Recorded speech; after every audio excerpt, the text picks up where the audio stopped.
I don't know about you, but one of the issues that I detect in our world today is one of fear. It's been playing on my mind for a while as I've been going around the diocese and talking with various people about the things that are going on in their lives. And part of the problem, of course, is the pandemic. If you were to simply look at the news, you would be forgiven for thinking that the only deaths that occur in Australia at the moment are due to COVID. Now, please hear me. I'm not saying that this is not an important health issue for us in Australia at the moment, as it is in the world. But we have done very, very well here in Australia. And I'm glad that the World Health Organization has clarified how lockdowns should be used. But back to my initial point. You would be forgiven for thinking that the only deaths that occur at the moment in Australia are for COVID. When the premiers or chief health officers get up and say that there were no deaths or X number of deaths, yes, the context is COVID. However, according to the Heart Foundation website, for example, on average 76 Australians will die each day due to cardiovascular disease. According to the Ovarian Cancer website, approximately 4 women per day, or just over 1,000 women, will die of the disease. And there are other causes for death in Australia. My point is this: we have very effectively, as a community, pushed death away from our daily lives, both as local communities as Australians and as a nation as a whole, and I suppose in the world. And until the pandemic, we have never reported the number of deaths daily that take place in Australia, but now we are. And many are realising, perhaps for the first time, at least consciously, that life is fragile, because we all know subconsciously that death stalks us. We simply choose not to acknowledge this reality for the most part, for it gets in the way of living. I've often wondered how all the loved ones of Australians who have died since the pandemic started and the COVID deaths acknowledged have felt not having their own loved ones' deaths acknowledged by the premiers and the chief health officers at the various states. Are COVID deaths more important than others?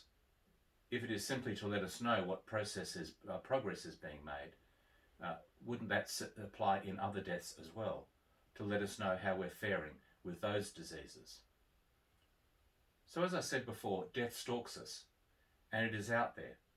It's no longer a dirty secret, and because the disease, like all diseases, is hidden, and you don't know from where you might catch it, one becomes fearful. The result has been in this country, as well in other countries, that we have gone from living life to surviving life. That is, not living life to the fullest. I understand it for people who do not have faith, but I also discern that in people of faith, and that means that happens for people of faith as well, and that means that there is a trust deficit in the promise of Jesus, or misunderstanding of the promises, so that we as people of faith simply become functional atheists. In the next section of the Sermon on the Mount that we are looking at, Jesus tells his followers, do not worry about your life, because worry about the temporal things of life means a lack of trust in God and his promises. While it is true that Jesus is concentrating here on practicalities of life such as food and drink and clothing, which, by the way, in that society was a life and death issue, or what clothes you were wearing, which could also have the same effect. Loyalty to the kingdom values is about being loyal to that which is eternal, not which is temporal. And life, for all its glories, for all its wonders, for all its majesty, is temporal. That is not to say that we should be reckless, though, with our lives.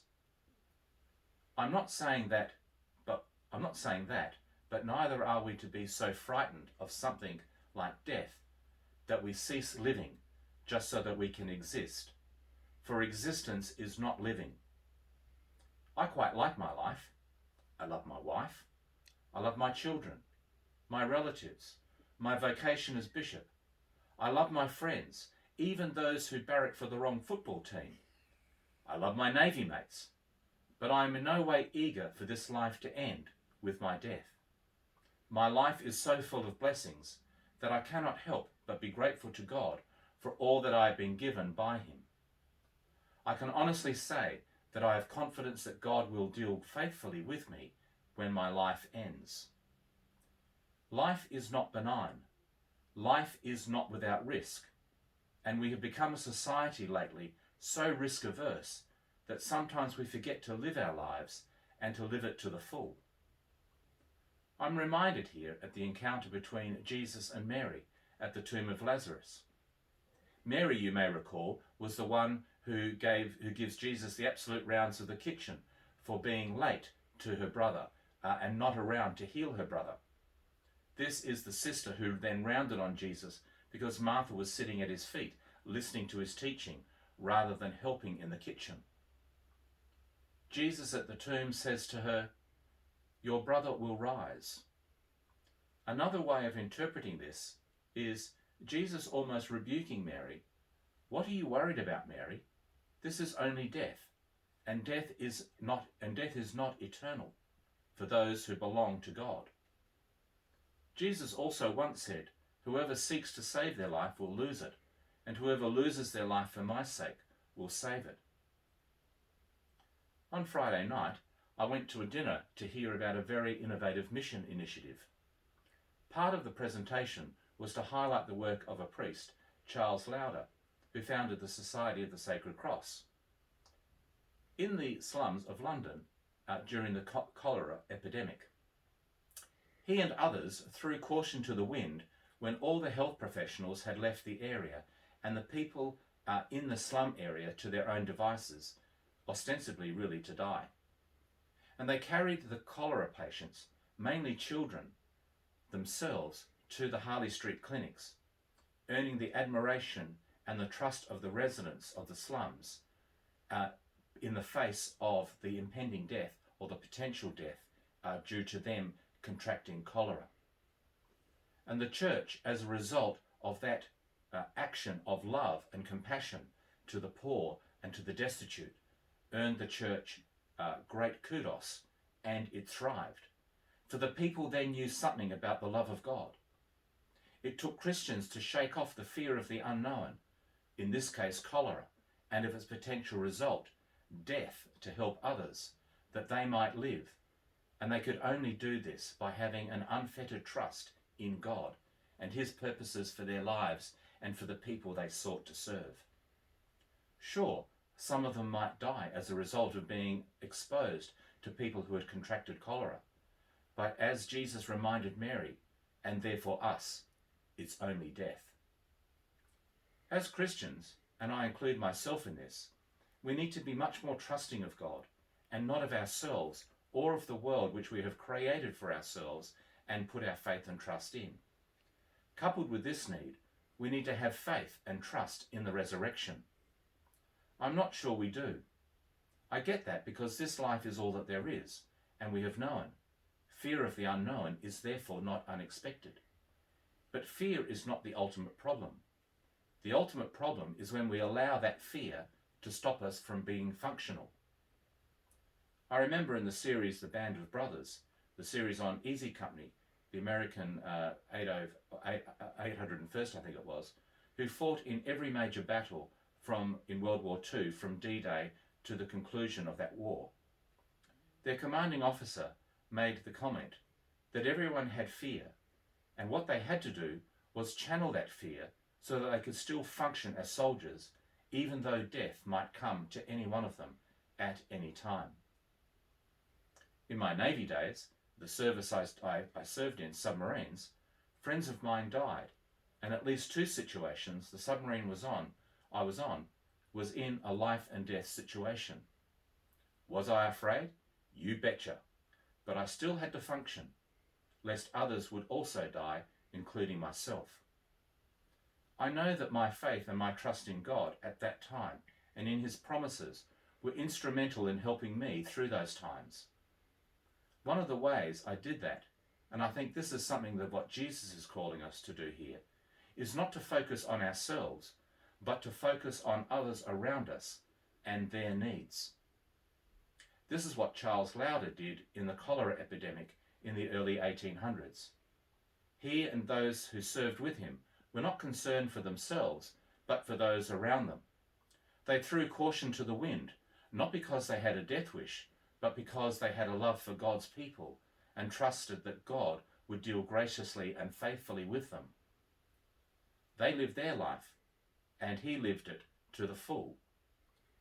Jesus lived his life, and he lived it to the full, even though it cost him his life. But the resurrection reminds us that death is not the end for those who trust in Jesus. I myself am not putting my faith and trust in our political leaders, in our health officials, or anyone else in this pandemic, because they will ultimately fail me, and they will fail us, just as I will fail. But what I will do, though, is to put my complete faith and trust in Jesus, in his promises, and I will live that faith and trust by believing, even if I don't always understand it, in the promise of the resurrection, and in the reality that life is not ended with death, only changed. So how will I do that? Well, by attending to my relationship with Jesus in prayer, in reading his word, and being involved in the community of faith that I have oversight of, by being willing to take my concerns to the Lord in prayer and to live out my life in the terms of the Sermon on the Mount, to share my faith journey with others, to be open about my faith journey so that I might encourage others and be encouraged myself by them. I, and I hope all of us, will then live in this hope in the frailty of my own sinfulness, and so I am sure that I will falter from time to time. But I refuse to live anything but a full life, for to do anything else will be a faithless response to my being made in the image and likeness of God, and the promises of that God to give me life and to give it to the fullest. And I invite you to do the same. This is the final in the series for the moment, as I have to go on holidays for the next 3 weeks. So I do hope that you enjoy the break from me. I'm going to enjoy the break, and when I come back in about 3 Sundays, we will continue with chapter 7 of the Sermon on the Mount. The Lord be with you.